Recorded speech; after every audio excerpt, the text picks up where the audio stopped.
Welcome sa ating unang tutorial for the medyo advanced na Revit elements, no? Na umpisahan natin again sa column and beams. So magkakaroon tayo ng structural 3D na view. Tapos for the SDP and ground floor plan, magkakaroon na tayo ng ganitong mga layouts. Okay? So paano gawin to? Let's start. Let's start the midterm activity 1 by opening our prelim template. Pagka-open ng prelim template, as discussed on class, dapat naka-load na ang 20 by 30 na title block ninyo. Tapos, pakilagay lang doon yung SDP ninyo, yung Site Development Plan. Tapos, sa title block, pakipalitan yung date natin. Pakilagay dito is September 1 na pala. September 1, 2025. Okay? So, ganyan yung ating paglalagay ng date. Tapos, pakilagay na lang sa project title, imbis na maging bungalow tayo, umpisahan na natin yung major plate natin. So, pakilagay na lang dito, 5-story apartment. Project with penthouse. For now, ito muna ilagay natin, no? Pwede pang magbago to sa next sa mga videos natin. But for now, this is okay na. Tapos yung pinaka first sheet natin is 000. That's okay.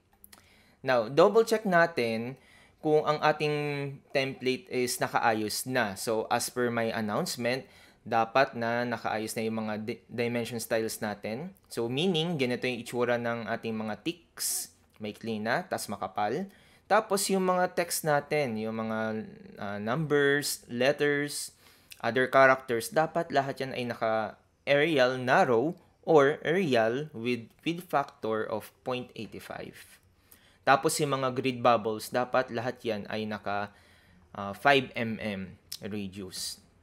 So, binago natin lahat yan sa prelims at sinave na natin as template. So, pagka okay na yan, nakakasunod kayo. Pag hindi, as announced, laging may minus yan kada activity na hindi pa din nababago itong mga to. Okay? Unti-unti natin babaguhin iba pa mga elements throughout the videos in this midterm playlist. Now, gumawa tayo ng bungalow last time. So, sa akin kasi, naka-delete siya. Pero sa inyo, retained yan. So, that's okay. Kasi ituturo natin na ang Revit ay pwedeng mag-adjust ng mabilis using the proper way of editing the datums and the references. Yun ang didiscuss natin dito sa Activity 1. So, paano yun? First is, di ba ang requirement ko, naka-landscape dapat yung ating floor plan. So, yung 15 meters nandito sa along x-axis, yung 10 meters along y-axis. If hindi ganyan ang nangyari sa inyo, sa iba, naituro ko sa inyo yan kung paano gagawin. Okay? Kung ang ginawa ninyo ay ni-rotate ninyo yung title block, hindi yun ang gusto ko mangyari, no? Pero possible siya. Yung i-rotate mo siya, for example, yan, rotate mo siya, magiging portrait yung kanyang mode, tapos ipiprint mo na siya. Pwede naman yan. Pero, ang mangyayari dyan is, lagi kang nakatagilid dito, no? Medyo hindi okay tingnan, saka mahirap basahin, kumbaga. So, kung sakali man na ganun ang nangyari sa inyo, madali na naman yung remedyohan. So, pwede nyo gamitin itong extents under ng properties palette. Okay, so i-check natin itong tatlong to, yung crop view, yung crop region visible, saka yung annotation crop. I-explain ko na din kung ano yung tatlong ito para sa susunod alam na ninyo paano siya gagamitin. So, i-check natin tong crop view, saka crop region visible, at yung annotation crop. Pag chinek mo yung tatlong yan, mililitaw dito na dalawang box. Okay, so ano yung dalawang box na yan? Isang solid, isang hidden. Yung solid box, ito yung crop region visible. So, pag in-uncheck ko to, mawawala yung box na yon. Okay? So, yun yung purpose ng crop region visible. Okay? Ngayon, ano bang ginagawa naman ng crop view? So, yan mismong command natin para makrop mo yung isang parte ng iyong plano. For example, pag in-adjust ko to, anything outside the box is being cropped. Okay? Pinuputol niya.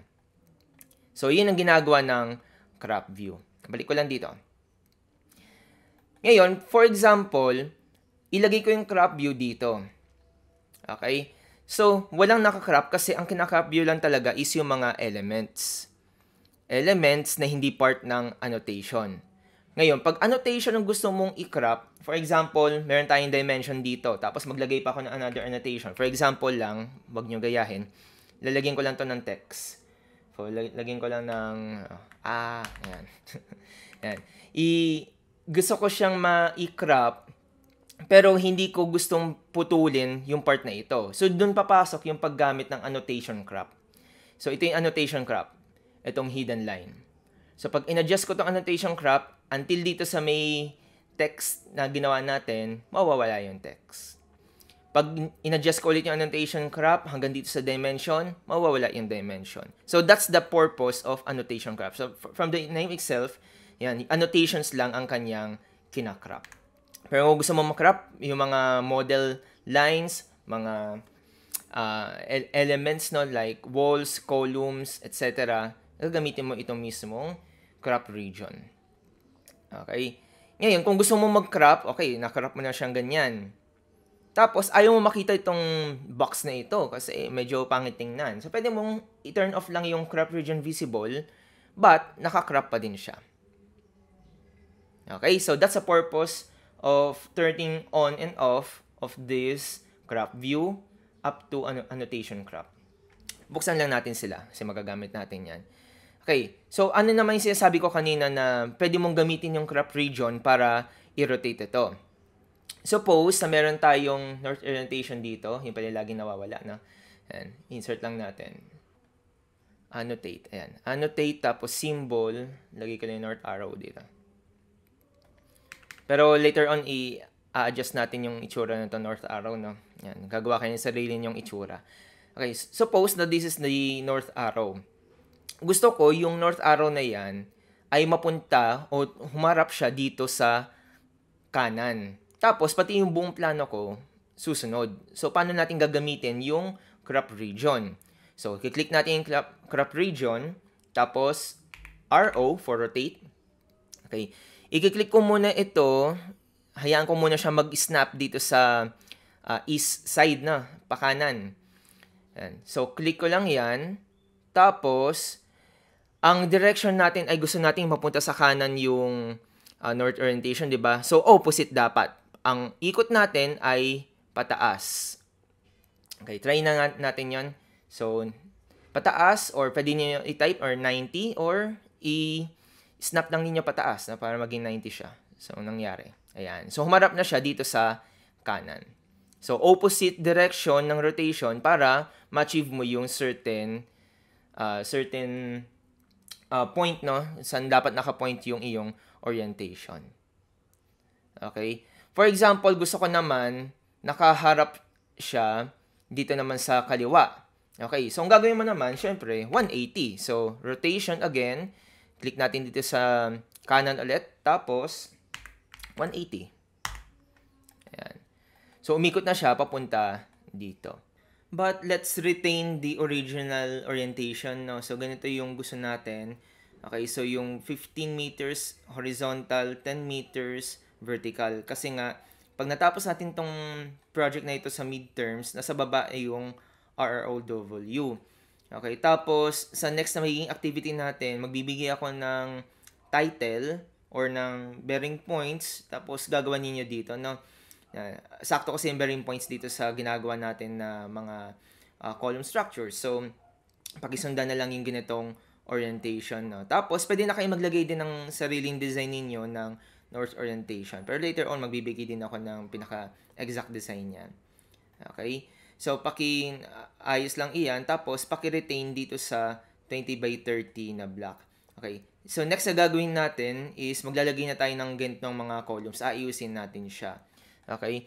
Tapos, di ba gumawa din tayo last time ng mga columns. So, syempre, ayusin natin yung columns dito. Ayusin natin yung columns. So, ang placement natin ng columns is naka-parallel yung longest side sa grid. So, paano ba yon? So, click ko na yung column, tapos space, tapos align ko siya. Align. Lock natin. Or, pwede nyo yung i-check dito yung, yung lock option para automatic, pagka-align, nakalock na siya. Ayan. Para kung sakali mang magbago isip niyo, gusto niyo yung design ng inyong grid ay mas malapit na ganyan. Ayan, sumusunod na yung columns natin. Okay? So, disclaimer din pala, no? Kasi iba nga pala, hindi sinunod yung ganitong ginawa ko na 5 meters each yung center to center ng columns. So, syempre, depende na sa inyo kung ano yung mahiging design. Ang purpose lang natin dito, tinuturo ko na magandang naglalak tayo ng mga objects sa mga references such as datums para pag in-adjust natin sila, mabilis na tayo mag-adjust. No? So, align na tayo ng align. Yung ganito, align din natin. Tapos align ko siya sa gitna. Ayan. Same here.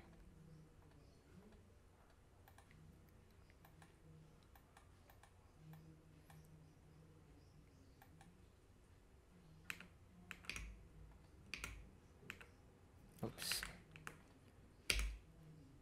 Na-doble siya.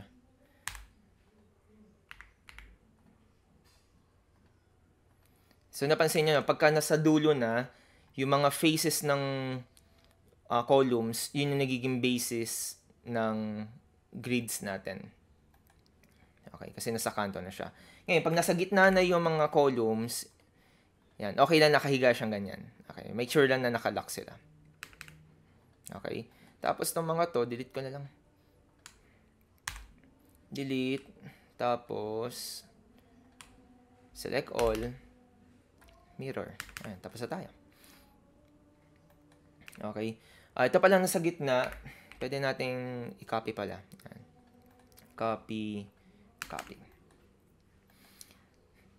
Ayan. So, ganito lang gawin ninyo, class, sa inyong magiging structural framing ninyo. Okay. So, yung mga columns, ganyan ang pagkaka-placement.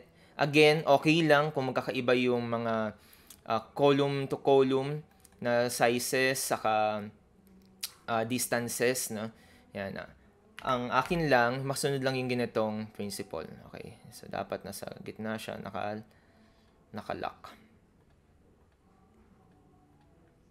Ayan. Para pagka ginalaw siya, automatic na. Tapos, okay. So, paki-adjust din yung mga columns natin. So, ngayon kasi mas malaki na yung ating structure, hindi nakakayanin yung 200 by 400 lang. So, maglalagay na tayo ng 400 by 800 mm na rectangular column. So, paki-edit lang yan. So, pwede nyong gawin, either mag-duplicate kayo or i-rename nyo lang siya. Kasi kung hindi naman tayo gagamit na ng 200 by 400, i-rename na lang ninyo, rename, tapos pangalanan ninyong ganito, 400 by 800 mm. Tapos, don't forget na palitan din yung depth and width ng 400 saka 800. Okay? Tapos yung material, palitan natin. Yan. Palitan natin yung material. So, imbis na concrete cast in situ, 'di ba? Gumawa na tayo last time ng yan, concrete dense. So, yun dapat na maging pangalan natin. Yan, concrete dense. Apply, tapos okay. Ayan, no? So, may concrete dense na tayo. But these are architectural column. Okay, architectural column. Paano naman para sa ating structural column? So, yung last time, meron tayong ginawa ng structural column, no? Okay, paki-delete na lang muna iyon. Paki-delete. Kasi ang gagawin natin, magkakaroon na tayo ng panibagong set of columns, no? Para maiba naman, gamit tayo ng wide flange ng mga columns. Okay, so paano mag-column? Ang column ay CL. Yan, CL. So, ang CL, automatic, ikaw ay naka-structural column na yan. Structural column. Okay, tapos mag-load family tayo. Load family. Okay? Make sure na kayo ay nasa metric library. Tapos buksan natin yung structural columns. Yan, gagamit tayo ngayon ng steel. Open natin yung steel, tapos gamitin natin tong UC, Universal Column. Okay, Universal Column. Tapos open natin siya. Okay, pakihanap si 305 by 97. Ito yung gagamitin natin ngayon. Tapos okay.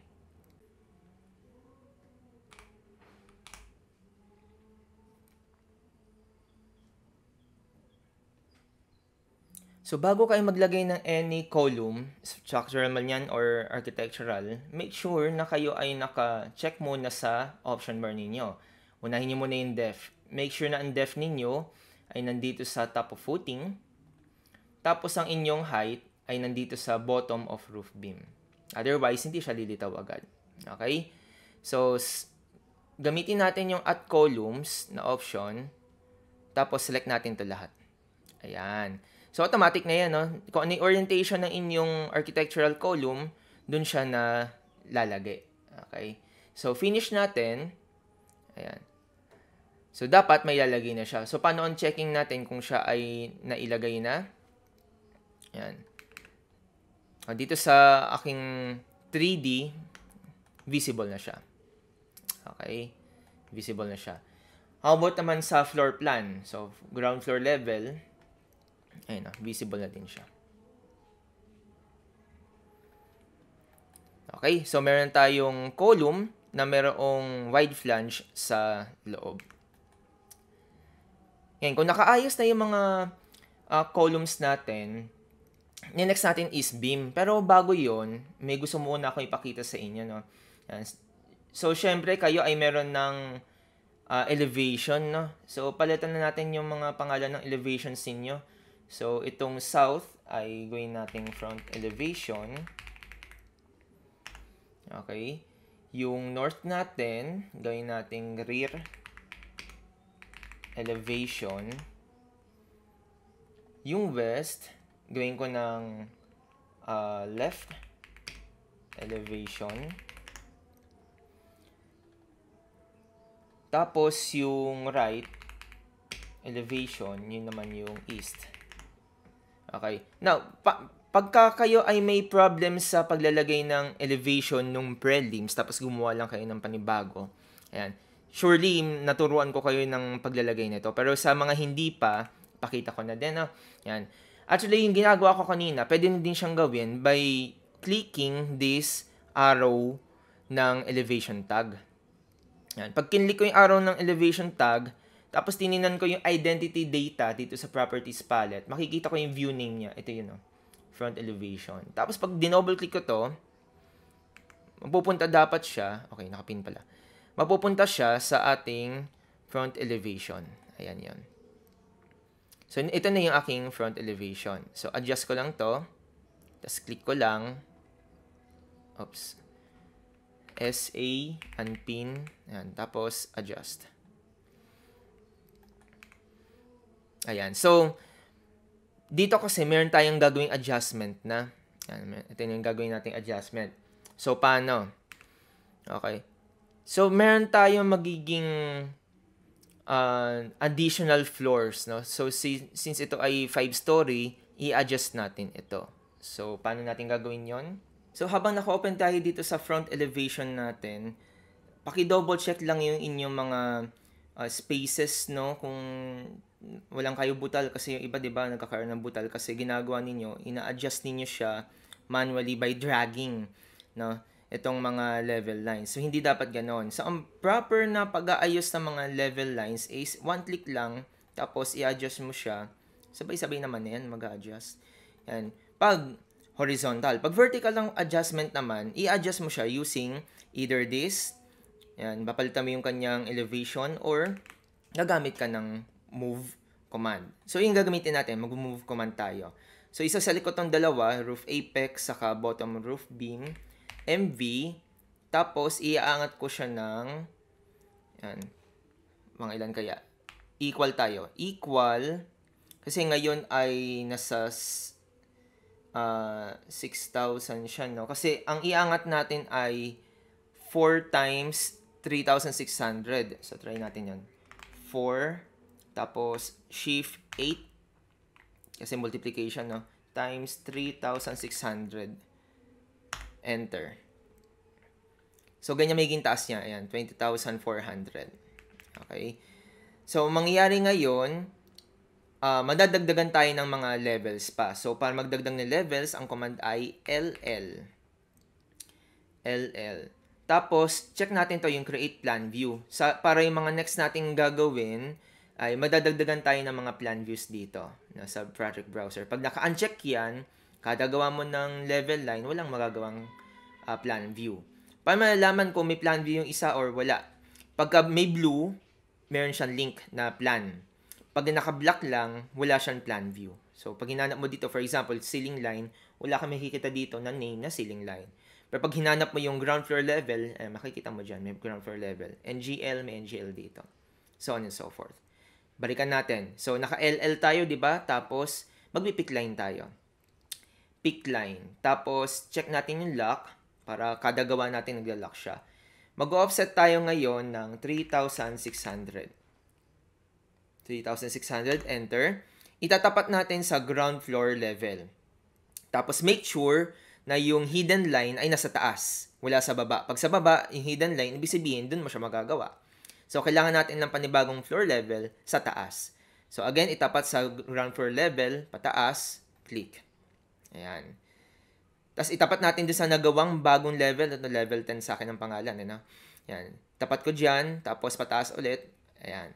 So, ground floor, second floor, third floor, fourth floor, tapos fifth floor. Ayan na, may nagawa na tayo. Don't forget na mag-escape muna bago mag-edit ng mga pangalan ng levels. Isa pang escape. Ayan, dalawang escape para ma-end yung level command, yung LL kanina. Papalitan natin ng pangalan nitong mga to. Adjust ko lang tong ceiling line. Tapos papangalan ko na sa kanya dapat ground or GF na lang. GF ceiling line para hindi masyadong mahaba. Ayan. Second floor level. Pag tinanong ka, gusto ko daw ba ipangalan to sa iba pang mga views? Yes. Para alam kong yan yung level niya. Tapos, third floor level. Yes again. Tapos, fourth floor level. Tapos, yes again. And lastly, fifth floor level. Again, yes. Yan, so meron tayong 5 floor levels. Next naman na magkakaroon tayo is mga ceiling line sila. So, ang ceiling line natin is around 3,200. Tama ba? So, ganyan din gagawin natin dito. So, mag-LL tayo. Pick line. Tapos, 3,200 naman. Pataas. Ayan.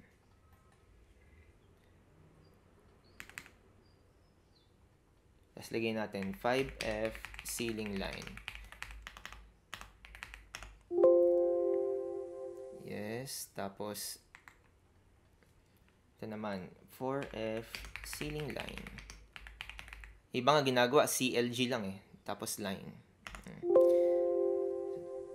Basta maintindihan naman siya ng babasa, okay lang yan. So, 3F ceiling line. Tapos, yes. Tapos, 2F ceiling line. Tapos, again, yes. Tapos, as always, a-adjust natin yung mga elbows sila.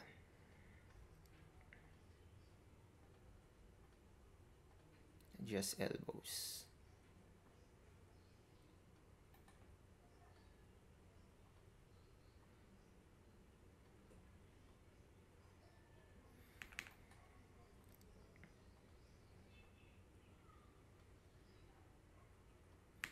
Okay, so ito na, kompleto na tayo ng mga level lines natin. Now, pag binuksan ko ngayon yung second floor level, buksan ko lang na second floor level. Ayan, may grid lines tayo. Pag binuksan ko naman yung third floor level, may grid lines din tayo. Okay.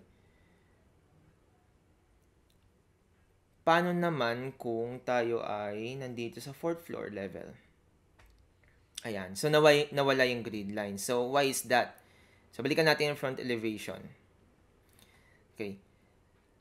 Kung titignan ninyo yung grid line, hanggang dito lang sa third floor level siya nakalagay. So, ibig sabihin, kung saan mo siya in-extend na level na nakapantay, doon lang siya lilitaw. So, pag in-adjust natin ito ngayon, nilagay ko dito sa, SA muna natin, tapos unpin. Again, pagka in-adjust ko ito, for example, hanggang dito sa 4th floor level, pag tingnan natin ngayon yung 4th floor level, lilitaw na siya. Yan. So, ibig sabihin, the best option is put your grids way above roof apex. Okay?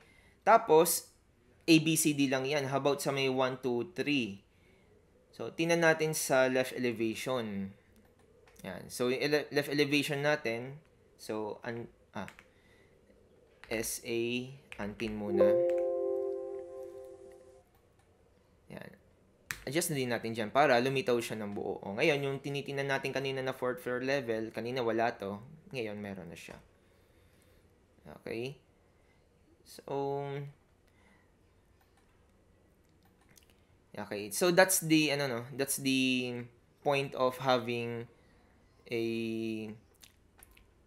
organized day 2 muna, no? Bago mag-ayos sa mga floor plans natin. Para kapag gumawa na tayo ng floor plan, okay, tuloy-tuloy na yung gawa natin.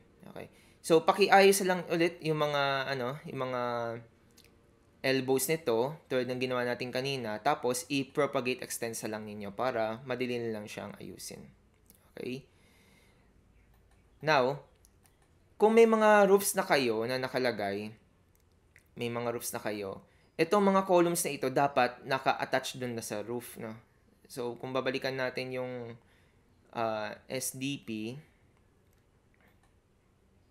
yan. Suppose na meron tayong roof dito. Yan. Lagyan ko muna ng basic na roof lang. Lagyan ko ng 1, 2.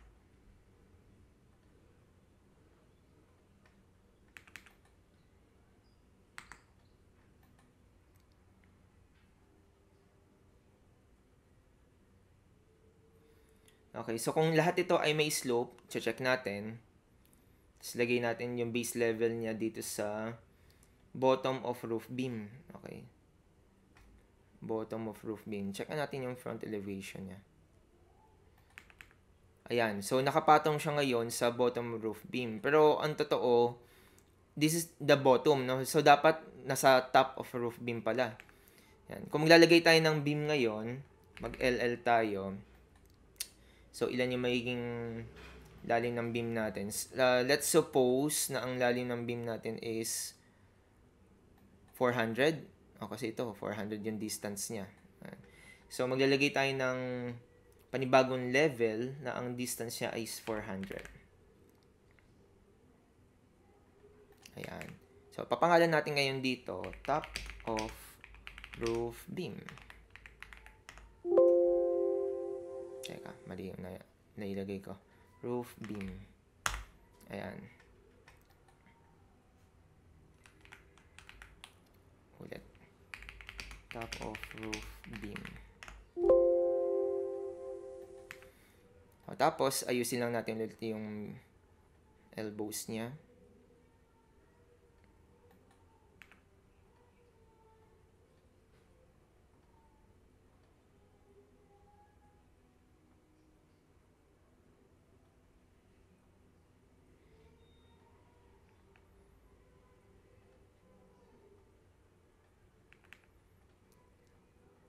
Pagka nag-adjust kayo ng mga elbows, pwede naman ninyong i-adjust to the point na nakababa siya. Yan, na parang ganyan na. Para hindi lang nag-overlap yung mga numbers and the letters. Okay, ngayon, ipatong natin itong roof doon sa top of roof beam. Ayan. Okay na. Para pag naglagay tayong beam mamaya, nakapatong na siya doon. Tapos, SA lang natin to. SA. Tapos, attach top. Attach natin dito sa roof. Ayan.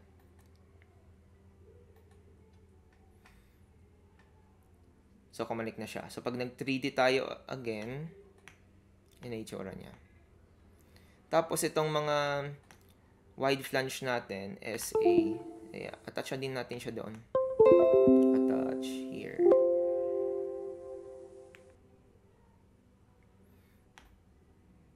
Okay, so naka-attach na siya dito.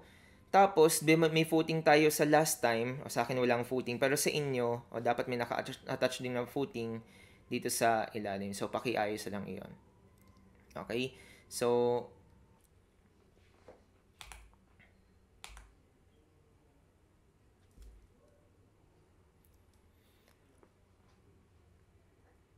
after making sure na naka-orienta na maayos yung mga floor plans natin, SDP, okay, paki-save natin ito, no? So, dito tayo sa application menu.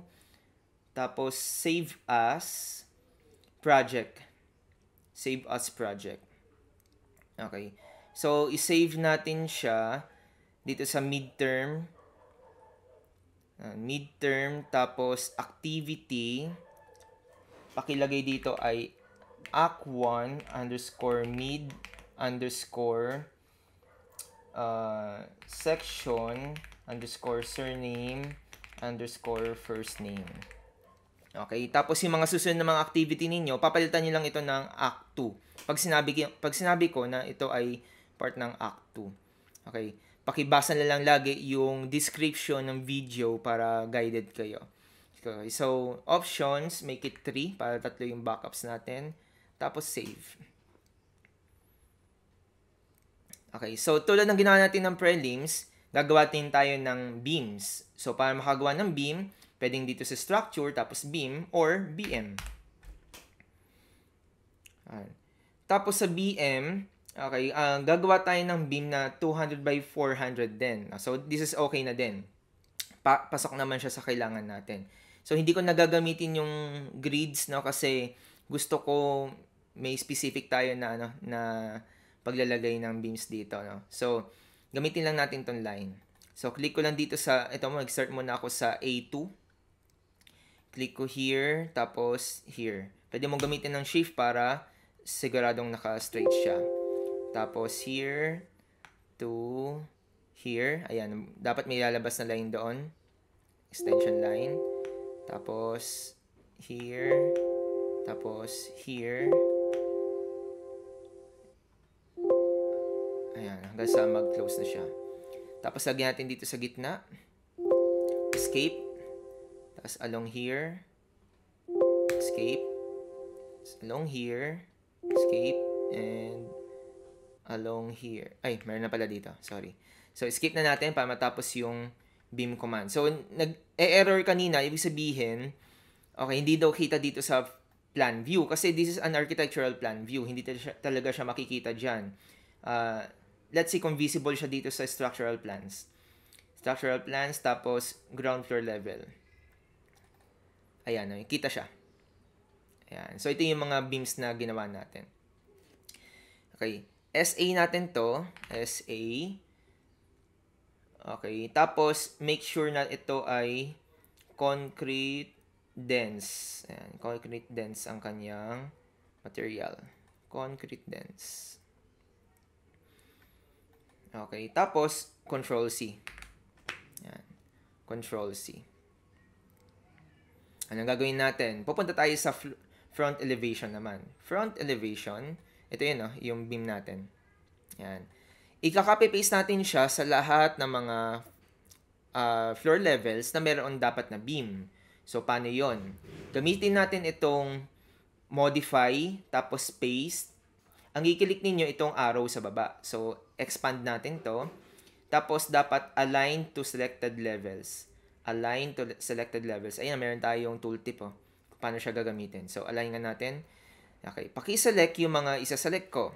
So, first, dapat meron tayo niyan for third level, tapos hold control, tapos second level, tapos 4th level, 5th level, tapos meron din tayo niyan for bottom of roof beam. Tapos okay lang natin. Yan. So lahat sila ngayon meron ng beam. Pag nag 3D tayo, 3D view, meron na tayo niyan. Okay? So, buo na yung ating buo na yung ating structural. So, sa inyo, again, may footing kayo dapat dito sa ilalim para kompleto na yung inyong structural. So, sa akin, wala lang muna. Okay lang yan. Yan. Sa inyo, dapat na meron. So, front elevation, again, so double check lang kung tama yung pagkakalagay natin. Okay. So, nilagay niya yung beam dito sa top of roof beam, sa bottom roof beam, no? Mali pala. Balikan natin. 3D. Tapos, select natin to. May papakita ko sa inyong pwedeng ginagawa dito na para mabilis ang selection. So, select ko ito. Select. Make sure ito yung sineselect ng ninyo. Ayan. Tapos, syempre na-select pati yung roof, pati yung mga level lines, etc. Gagawin natin, gamitin natin itong filter. Filter. Tapos, check none. Gusto ko lang ma-select ay structural framing. Structural framing refers to the beams. So, check natin yan. Apply, okay. Na-select ko lang yung beams, no? Yan. Ililipat natin siya, no? Ililipat natin siya ng presto. So, Control X para mag-cut. Modify. Drop down paste. Tapos, align to selected level. Imbis na bottom roof beam pala, dapat pala siya ay nasa top of roof beam. Tapos, okay natin. Tapos, tingnan natin ulit yung front elevation. Okay, so sumakto na siya, no? So, nakapatong na siya dito sa bottom roof beam. Nasa pagitan siya ng top saka ng bottom roof beam. So, tama na yung ginawa natin. Okay, so pinakita ko lang na yung paggamit ng filter. So, pwede nyo gamitin yon para pag nagsaselect kayo, tapos may specific na category lang kayo gustong ilagay, ayusin nyo lang doon. Pwede ba ninyong ayusin din yung roof apex niyo, no? So, depende sa design ninyo ng inyong roofs. Again, so this is for your information lang, no? For example, ang slope natin, ilagay ko lang siya sa 15. Ayan. So, ito yung slope niya. Ngayon, ito yung pinaka-apex talaga. So, adjust din ninyo yung roof apex niyo. Ayan. So, unpin ko lang. Tapos, move natin. Move ko. Tapos, move ko ng perpendicular dito. Ayan. So, ito na yung bagong roof apex ko. Pwede nyo din gawin, AL, click ko yung top ng bubong, tapos i-click ko yung roof apex. Tapos naka-lock na sila kasi naka-automatic lock dito. So, anytime na magbago yung aking slope, for example, nagbago isip ko, gusto ko 20 siya. Ayan. Automatic dapat mag-adjust yan, no? Pag hindi siya nag-adjust na sa akin, pwede nyong i-align ulit, no? Align nyo siya dito, tapos naka-lock siya. So on and so forth. So, ang purpose lang naman nun is maging totoo yung sinasabi mo sa iyong roof apex. Okay? So, meron tayong column, beam, tapos nandun tayo sa roof natin. Okay, so pwede natin lagyan ng dimension yung mga grids natin. So, ito yung tinuro ko dati. Dapat may dimension tong nasa taas. Itong mga grids natin para alam agad ng magiging constructor kung ano yung sukat or pagitan ng mga ito, no? Center to center. Tapos, pwede na din ninyong lagyan yung floor to floor. For example, floor to floor, yung sukat niya. Yan, para naka-ready lang. Okay. I-detail naman ninyo ito kapag katapos na yung inyong pagde-design. Okay. So, pwedeng ganyan, no? So, naka-ayos na siya. Tapos, dapat meron din ito sa NGL. Ayan. Kasama yung NGL dyan. Tapos, DI, from NGL naman up to roof apex. Kasi ito yung binabasa naman ng, usually, ng building official, no? Kung gaano kataas yung iyong structure. Kung pasok ba sa BHL or lumag pa siya sa iyong BHL. Saka kung anong kategory niya, siya ba ay mid-rise, high-rise, skyscraper na ba? Ayan. So, nilalagay natin ng ganyan mga dimensions. Now, isa pa akong tuturo sa inyo regarding sa column. Okay? Punta muna tayo dito sa ground floor. Ito, ground floor plan. Ayan. Buksan ko siya.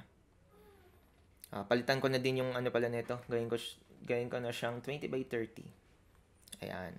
Tapos lalagay ko siya sa gitna. Or dito lang sa taas. Okay. Suppose na magde-design ako dito tapos gusto ko meron akong slanted column na tinatawag. Meron yan dito sa Revit. Ito ang tawag, no? So, CL tayo for structural column. Tapos ito, pwede nyo gamitan ng slanted column. Slanted column. So, turuan ko kayo ng mabilis paano ginagamit yung slanted column. So, select slanted column. Tapos, sa ating option bar, may makikita kayo dito na first click saka second click. So, first click mo daw, saan siya nakakabit? First click, saan siya nakakabit? Suppose, gusto mo siya nakakabit dito lang sa ground floor level. So, ground floor level natin to. Okay? O sabi niya, hindi daw pwedeng pantay yung first click saka second click. O sige, second click muna ang ayusin natin. Second click, lagay natin siya sa second floor level. First click, ground floor level. Yan. Itong 0 sa tabi niya, ito yung mga offset lang naman. Okay, so kung gusto mo pantay lang naman siya sa ground, i-0 mo lang yan. Tapos, ang ating gagamiting standard column is ito, yung universal column. For practice lang naman muna, no? Tapos, para hindi siya mag-i-snap sa kung anong 3D or model line sa iyong upper floors, turn off natin tong 3D snapping. Okay? So, try na natin siya. So, first click natin dito sa gitna ng column. Gitna ng column. Tapos, pababa. Suppose, around 4,000 yung ating haba. Yan.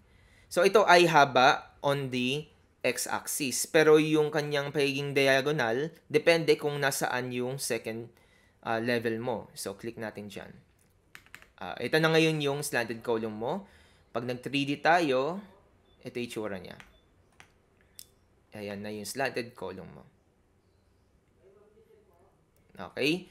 So, pwede mo siyang i-adjust pa, no? Depende sa iyong magiging design. So, pwede mong ulitin iyon or gamitin mo siya using right elevation. Tapos, adjust mo lang siya. Okay?